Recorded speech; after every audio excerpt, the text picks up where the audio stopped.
At my wife's funeral, I overheard my son whisper to his wife, "Now all that's left is the old man." The words hit me like a blade as I stood by Eleanor's coffin, realizing their plans for my future had already begun. After the funeral, I invited them to dinner, family dinner, as if nothing had changed, but what I revealed at that table would shatter every expectation. Before we continue, subscribe to the channel and tell us in the comments what time it is where you are. Now we just have to deal with the old man. He's no longer an obstacle. Micah's words cut through the gentle rain like shards of glass.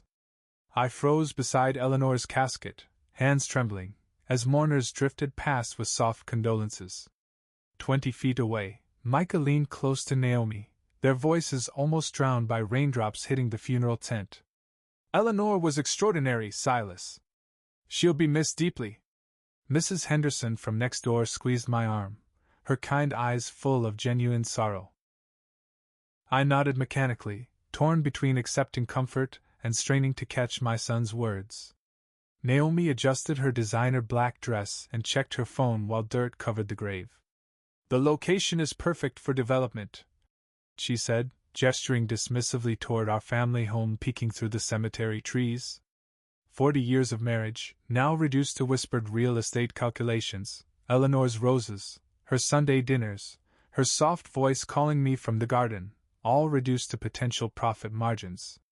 The rain fell harder, hammering the tent like angry fingers. "Dad looks pathetic out there," Micah said, cold and sharp. "He can't maintain that big house anyway.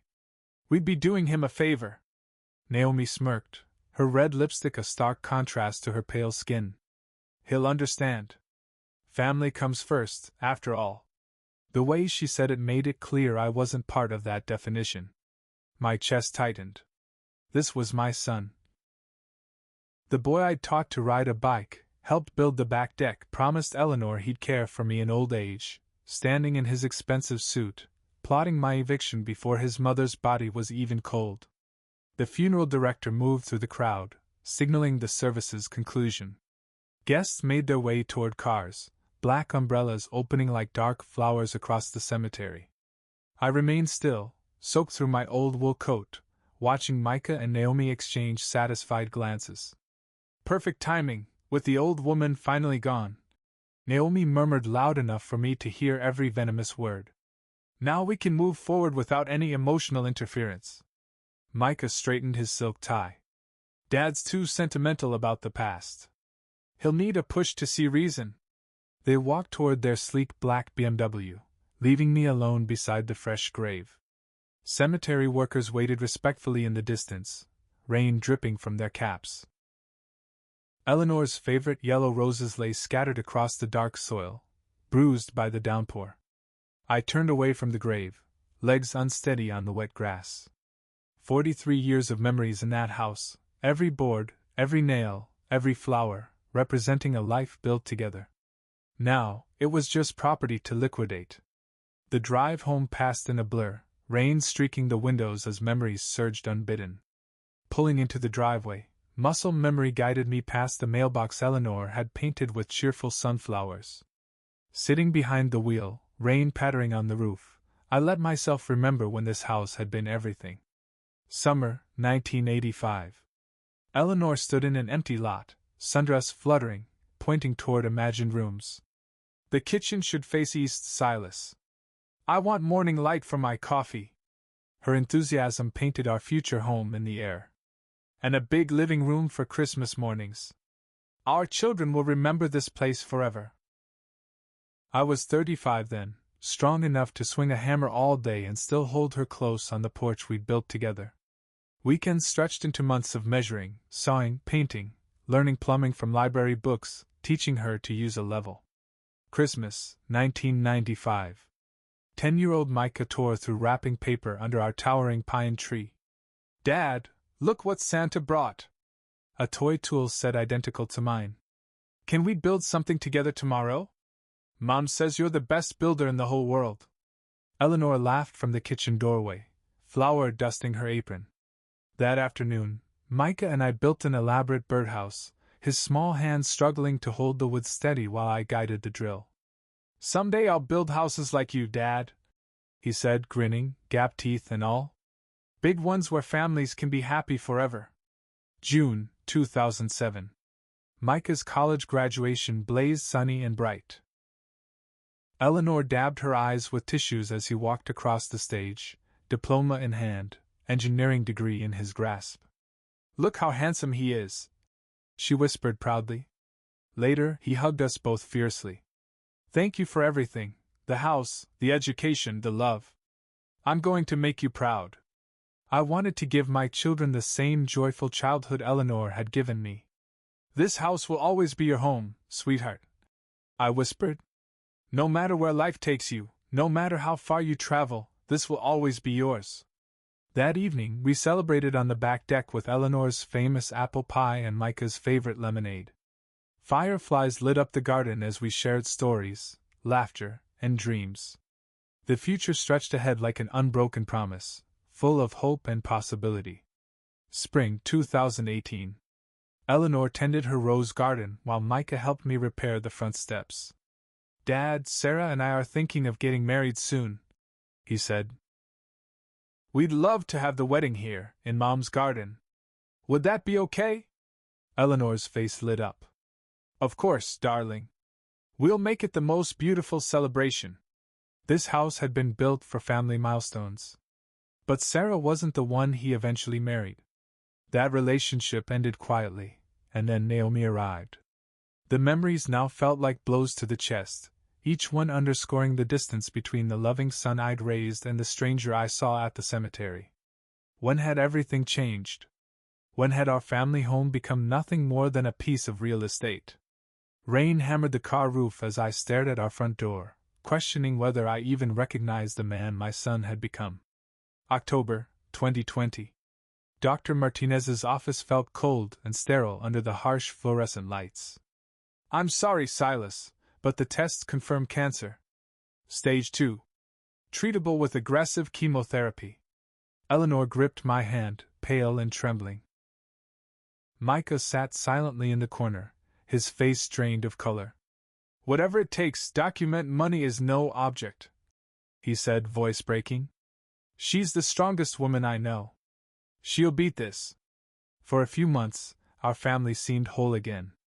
Micah drove Eleanor to treatments, brought groceries, helped with repairs, and spent evenings playing cards as we had in the past. I thought the crisis had restored our bond. March 2021. Micah brought Naomi to Sunday dinner for the first time.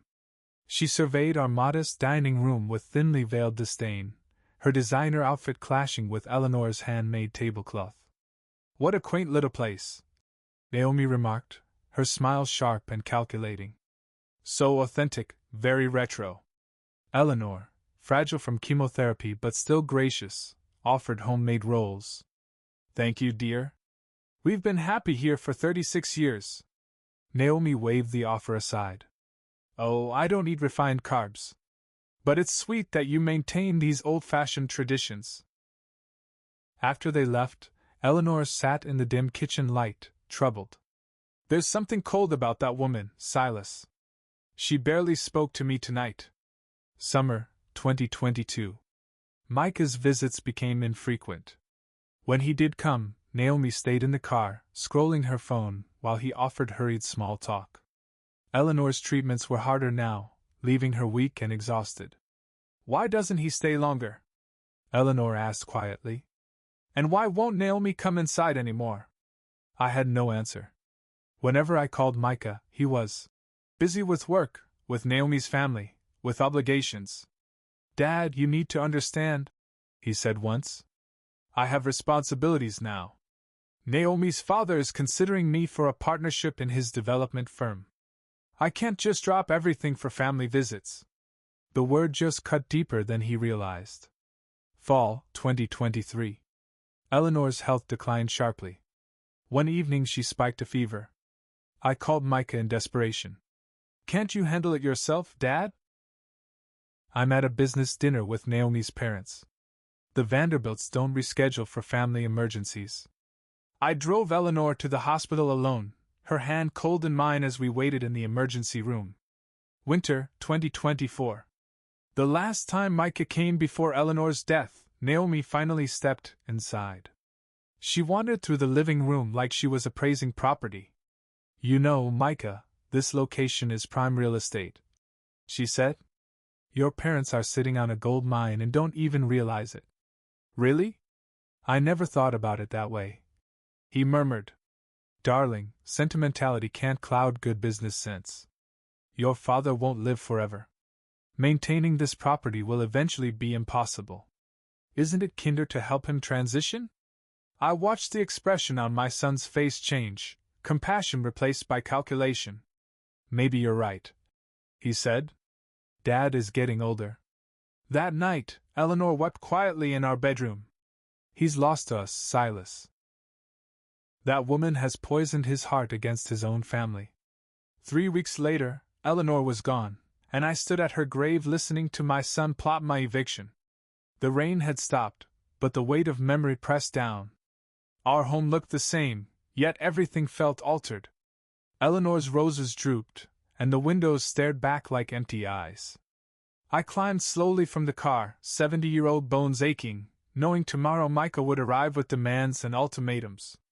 But tonight, I simply grieved my wife, and mourned the son I had already lost. And tomorrow came faster than I expected. Micah strode across the muddy cemetery ground, purpose in every step. His Italian leather shoes sank in the wet earth. Behind him, Naomi navigated puddles with her designer heels, eyes sharp and calculating. "Dad, we need to talk," Micah said, voice carrying the same commanding tone he likely used in boardrooms. "Reginald has made a generous offer for the house. $5,000 cash. Immediate closing." I stared at him, raindrops still clinging to my funeral program. "After your mother's funeral, have you lost your mind completely?" "Business doesn't stop for sentiment, Dad," he replied, adjusting his silk tie. "This is the perfect moment for practical matters. Clean slate. Fresh start." Naomi stepped forward, red lipstick glaring against the gray cemetery backdrop. "It's generous for such an old property, Silas. Location is really the only valuable asset you have." "Valuable asset?" My voice cracked. "That's my home. Our home. Eleanor and I built every inch of it together. Sentimental value isn't market value," Micah said, checking his phone even beside his mother's fresh grave. "You're 70 years old. Maintaining a house of this size will become impossible. We're offering a graceful exit." The remaining funeral guests had fallen silent, sensing the shift in energy. Mrs. Henderson glanced nervously, clearly wondering why a business negotiation was unfolding at a gravesite. 40 years we had lived there. My hands shook as I crumpled the funeral program in frustration. That house wasn't worth pennies. It was worth at least $200,000. "You're offering me chump change." Naomi laughed, a sharp, grating sound that cut through the air like shattered glass. "Oh, Silas, you really have no idea how real estate works, do you? That neighborhood is declining. The house needs extensive renovations. $5,000 is more than fair. It's a steal, and you know it." I stepped closer to my son, the rain beginning to pound harder, cold, and relentless. "You're trying to rob your own father on the day we buried your mother." "I'm trying to help you, Dad," Micah replied, his practiced patience fraying. "Reginald's company has plans for this entire block. If you don't sell voluntarily, they'll find other ways: eminent domain, code violations, tax assessments." "Are you threatening me?" My voice was low but steady. "I'm warning you." His eyes went icy. "This can be simple. Or difficult. The choice is yours." Naomi's triumphant smile told me everything. "My father doesn't lose," she seemed to say. "You should be grateful he's giving you this opportunity." The other mourners had begun to edge closer. Several moved toward us, probably anticipating an argument that might turn physical. The funeral director stepped forward diplomatically, attempting to restore some semblance of decorum. "I think," I said slowly, letting the words gain weight, "that both of you should leave. Now.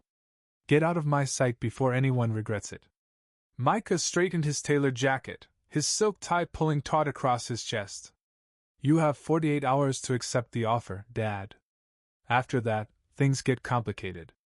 They walked away toward their black BMW, Naomi's mocking laughter trailing behind them like a crow's call. I watched them drive off. My fist clenched until my knuckles went white. Eleanor's grave marker gleamed wetly in the rain. $5,000. For everything we had built together. The house felt like a mausoleum when I arrived. Shadows seemed heavier. The silence was deafening. Every room echoed with Eleanor's absence. Memories pressed in from every corner. Her reading glasses still rested on the kitchen table, folded atop yesterday's half-completed crossword. Medication bottles lined the bathroom counter like silent sentinels, their purpose now meaningless. I touched each one, remembering how I had organized her pills each morning, how she'd smiled at me, calling me her personal pharmacist. In the living room, photographs lined the mantel, a visual timeline of better days. Micah at 5, gap-toothed and grinning as he helped paint the front porch. Micah at 16, holding his driver's license proudly while Eleanor beamed. Micah at college graduation, arm around both parents, radiating love and pride. When had that love vanished? When had we become obstacles rather than family? I sank into Eleanor's favorite armchair, the one by the window where she spent her final months watching birds at the feeder. Her lavender scent lingered faintly but unmistakably. I pressed my face into the cushion, inhaling deeply, trying to hold on to what remained of her presence. "Eleanor," I whispered to the empty room. "They want to tear down everything we built together. On the day I buried you, they offered me $5,000 for our life's work." The grandfather clock ticked relentlessly in the hallway, marking time that now felt meaningless. Outside, rain hammered the windows, impatient, insistent, like the cemetery, like Micah's cold ultimatum beside your grave. 48 hours. That was all I had. I closed my eyes and imagined Eleanor's reaction. She would have been heartbroken, but not surprised. "I told you that woman was poison," she would have said. "I warned you what she was doing to our boy." She had tried. During her illness, Eleanor had quietly mentioned Naomi's subtle cruelties, the tiny calculated comments meant to sow division. I had dismissed them as paranoia, too focused on chemotherapy and treatments to see the emotional manipulation happening right before my eyes. Now the house felt haunted by the conversations we should have had, by the warnings I should have heeded, by the love I had failed to defend. The walls that had once held our family's joy now felt fragile, exposed to threats I had never anticipated. Thunder rumbled in the distance, and lightning briefly illuminated Eleanor's roses, weighed down by the relentless rain.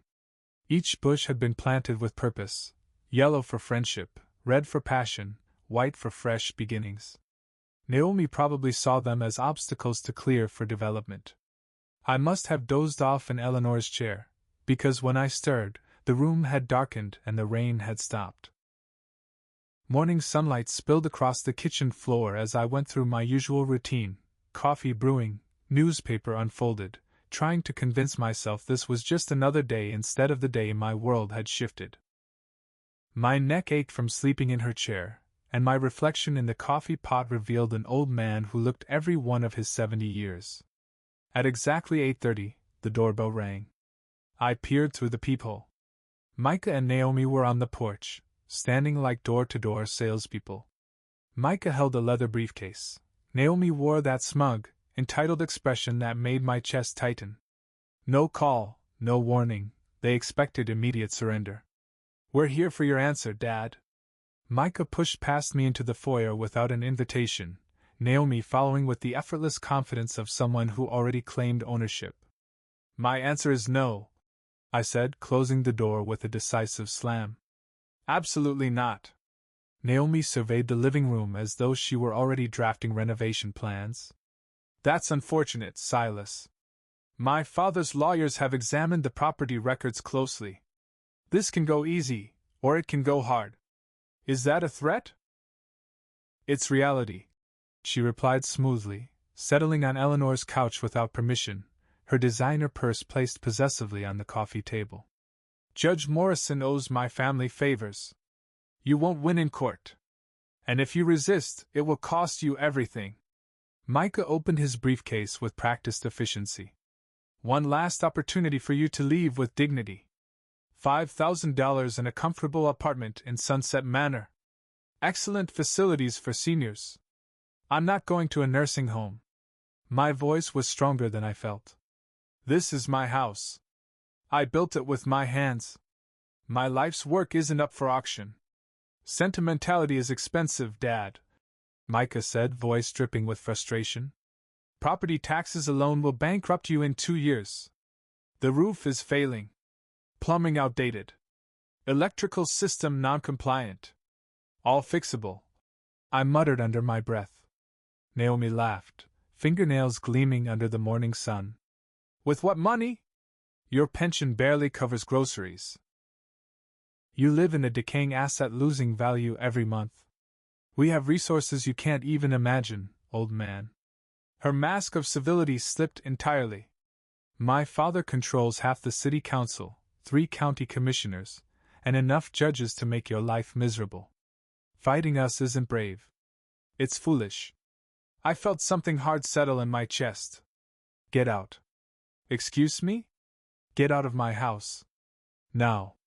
Micah stood, snapping his briefcase shut. You're making a mistake, Dad. We tried to do this nicely. Nicely? I gestured toward the door, moving them along.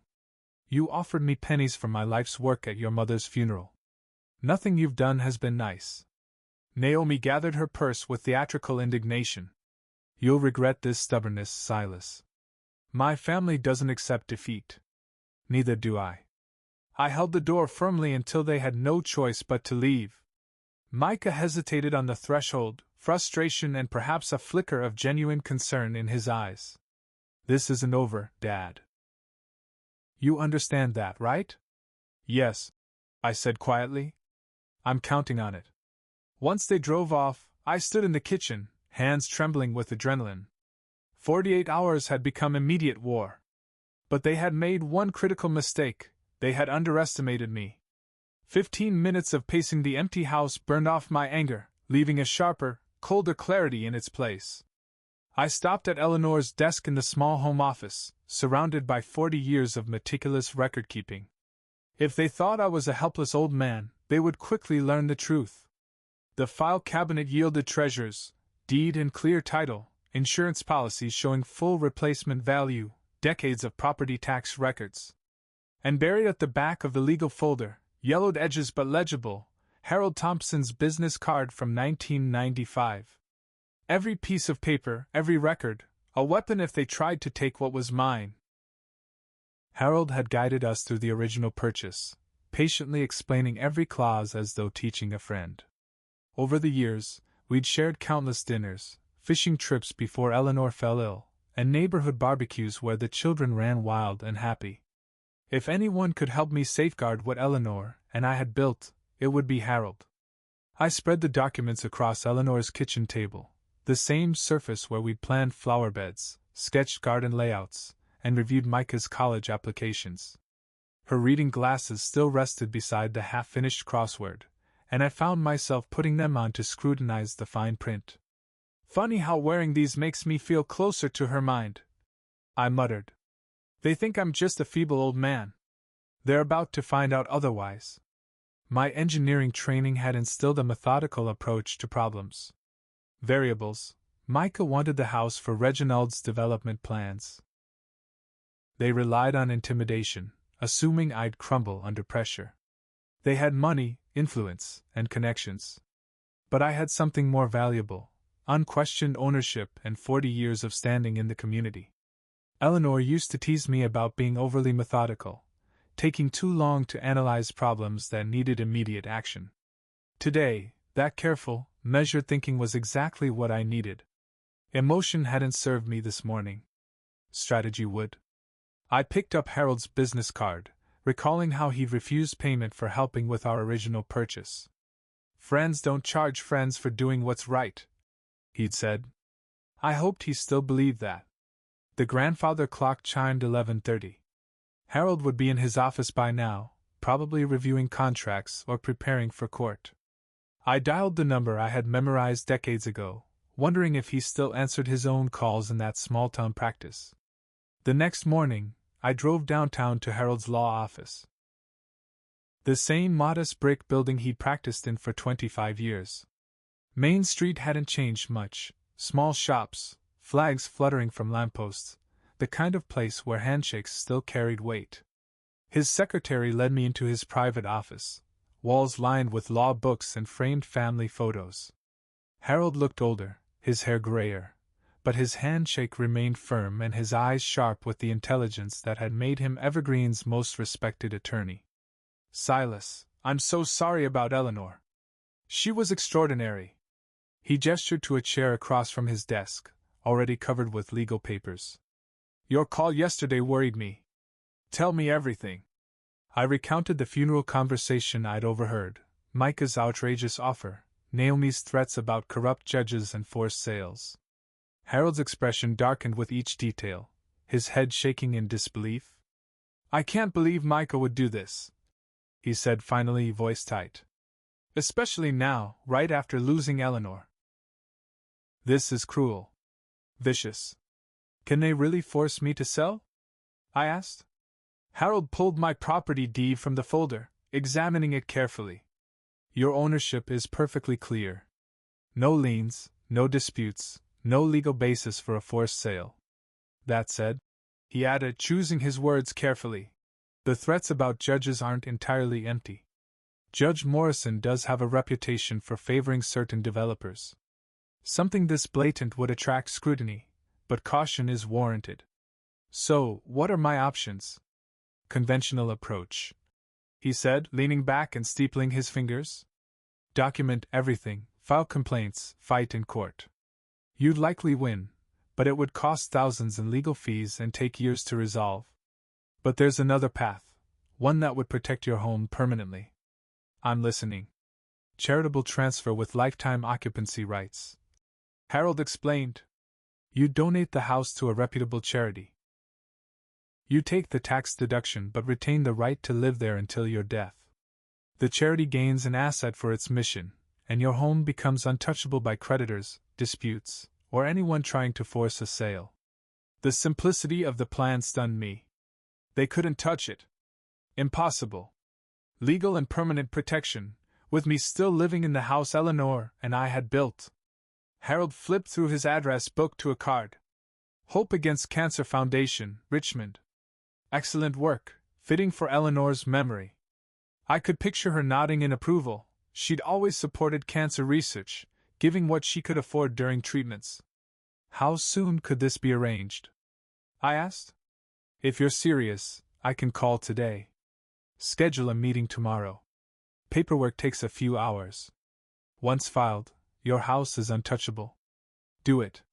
Harold hesitated, hand on the phone.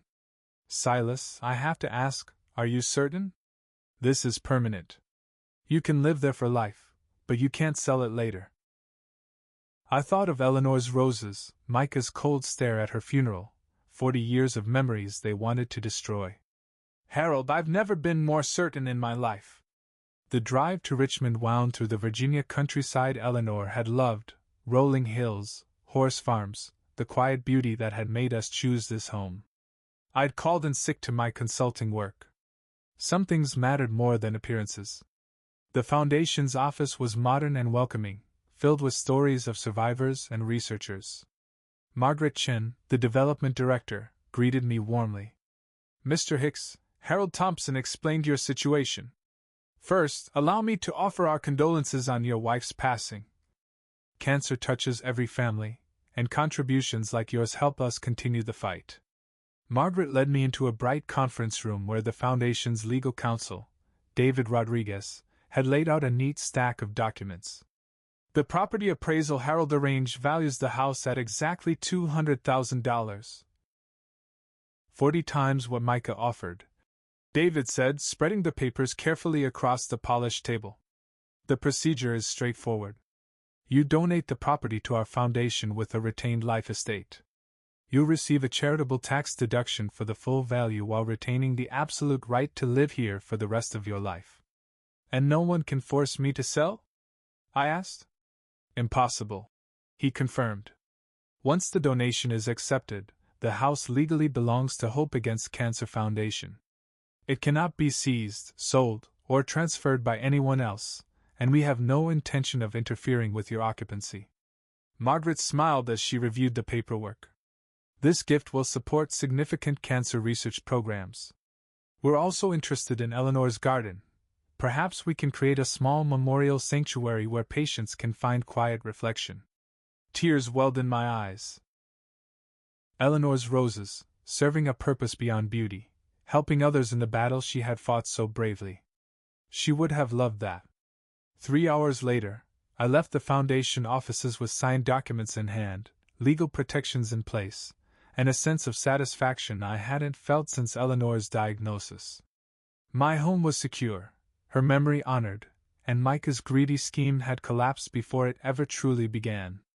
Driving through the Virginia hills, I imagined tomorrow's conversation with my son.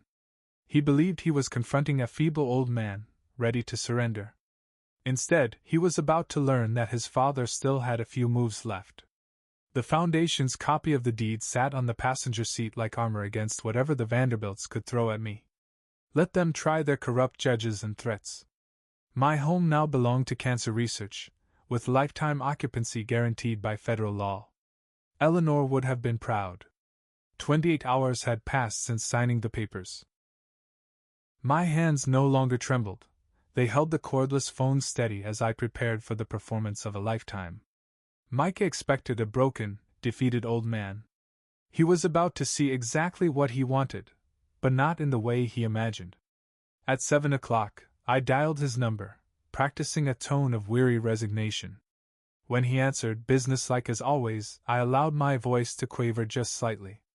"Son, I've been doing a lot of thinking since your visit yesterday." "Dad? I wasn't expecting to hear from you so soon. Maybe you and Naomi were right. Maybe I am being sentimental about this old house." I paused, letting exhaustion and quiet humility seep into my voice. "Your mother always said family should stay together during difficult times." I could almost hear his satisfaction over the line. "I'm glad you're being reasonable, Dad. Naomi and I were worried you'd make this harder than necessary. Why don't you both come over for dinner tomorrow? We can discuss the details properly, as a family should." I softened further, injecting vulnerability. "I've been so lonely since Eleanor passed. It would mean a lot to have you both here." "That sounds perfect," Micah said, triumph barely concealed. 6:30. "I'll make Eleanor's pot roast, just like Sunday dinners when you were young." After hanging up, I allowed a small smile, one that would have terrified them had they seen it. They thought they were arriving to claim their prize. Instead, they were walking into the most satisfying evening of my life. I spent the night preparing Eleanor's recipes, each familiar motion bringing her memory closer. She would have reveled in this moment, just as served with her favorite dishes, in the very house they tried to steal. Tomorrow could not arrive fast enough. The next evening, they arrived precisely at 6:30, dressed like executives negotiating a merger rather than family members attending dinner. Micah wore a suit sharp enough to impress a boardroom. Naomi's ensemble likely cost more than most people's rent. They entered with the air of conquerors, surveying the home as if it were already theirs. "Dad, you look better than yesterday," Micah said clinically, evaluating me as if I were livestock, not his father. Naomi wandered the living room, touching Eleanor's antiques with the casual entitlement of someone convinced she already owned everything. "These old pieces might have some vintage value," she commented. "We'll need an appraiser before the estate's sale." I served appetizers on Eleanor's good china, the set reserved for special occasions when Micah still loved us. They ate in silence, discussing renovation plans and demolition timelines as if I weren't sitting 3 feet away. "Reginald's contractors can start within 2 weeks," Naomi explained between bites of Eleanor's famous spinach dip. "The entire neighborhood is slated for commercial redevelopment now," Naomi said, her tone clinical, almost triumphant. "Your little house is the last remaining holdout." "Really?" I managed a tone of polite interest, masking my revulsion. How efficient! Over the main course, they discussed my future, with the detached precision of accountants auditing an estate. Sunset Manor had an opening in their assisted living wing.